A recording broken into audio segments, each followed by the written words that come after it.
Assalamualaikum warahmatullahi wabarakatuh. Nama saya Sabrina Septi Aulia dengan NIM 24142094. Saya dari kelas 3C. Di sini saya akan menjawab pertanyaan-pertanyaan kuis 1C. Pertanyaan yang pertama adalah, apa perbedaan perusahaan tidak berbadan hukum dan perusahaan berbadan hukum? Nah, yang pertama, perusahaan tidak berbadan hukum itu tidak memiliki status hukum yang terpisah dari pemiliknya. Sedangkan perusahaan berbadan hukum itu dia memiliki status hukum tersendiri yang terpisah dari para pendirinya. Yang kedua, perusahaan tidak berbadan hukum itu pemiliknya bertanggung jawab penuh secara pribadi atas utang dan kewajiban perusahaan. Nah, sedangkan perusahaan berbadan hukum itu tanggung jawab pemilik terbatas pada modal yang disetorkan ke perusahaan. Yang ketiga, perusahaan tidak berbadan hukum itu akte pendiriannya cukup dibuat melalui notaris dan didaftarkan ke pengadilan negeri. Tidak memerlukan pengesahan dari Kementerian Hukum dan HAM. Nah, sedangkan perusahaan berbadan hukum itu dia akte pendiriannya harus disahkan oleh Kementerian Hukum dan HAM agar sah secara hukum. Yang keempat, perusahaan tidak berbadan hukum itu kekayaan perusahaan bisa tercampur dengan kekayaan pribadi pemilik. Nah, sedangkan perusahaan berbadan hukum itu dia kekayaan perusahaannya terpisah dari kekayaan pribadi pendiri atau pemilik.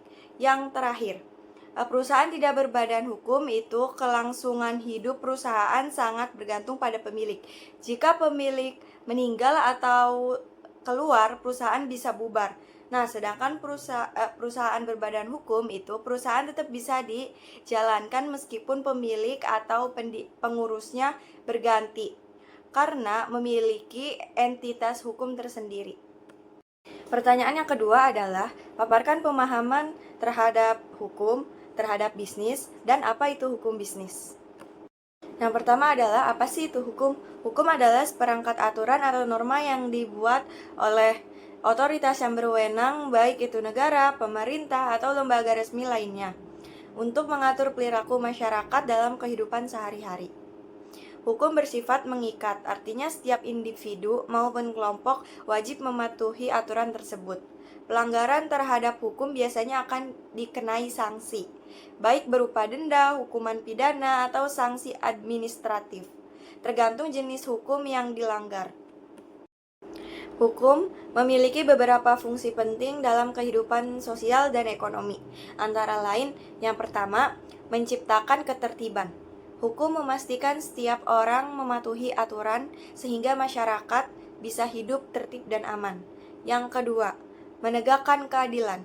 Hukum memberikan perlindungan kepada pihak-pihak yang dirugikan dan menindak pihak yang melakukan kesalahan.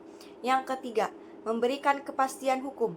Hukum memberikan pedoman yang jelas tentang hak dan kewajiban individu, sehingga tidak ada kerancuan atau ketidakadilan dalam Yang kedua adalah pengertian bisnis.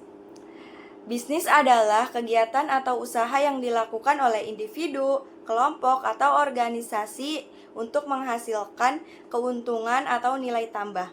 Bisnis tidak hanya terbatas pada penjualan barang, tetapi juga mencakup penyediaan jasa, distribusi, produksi, pemasaran, hingga manajemen sumber daya. Tujuan utama bisnis adalah memenuhi kebutuhan dan keinginan konsumen dengan cara yang efektif dan efisien, sambil tetap menghasilkan keuntungan bagi pemilik atau pelaku usaha. Selanjutnya adalah pengertian hukum bisnis. Hukum bisnis adalah cabang hukum yang mengatur tentang segala kegiatan dan hubungan hukum yang terjadi dalam dunia bisnis.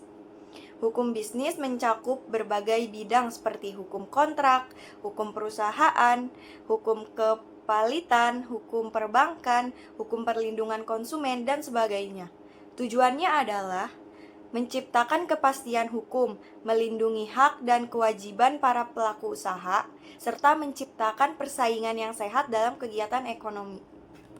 Mungkin itu saja jawaban dari saya, kurang lebihnya mohon maaf. Wassalamualaikum warahmatullahi wabarakatuh.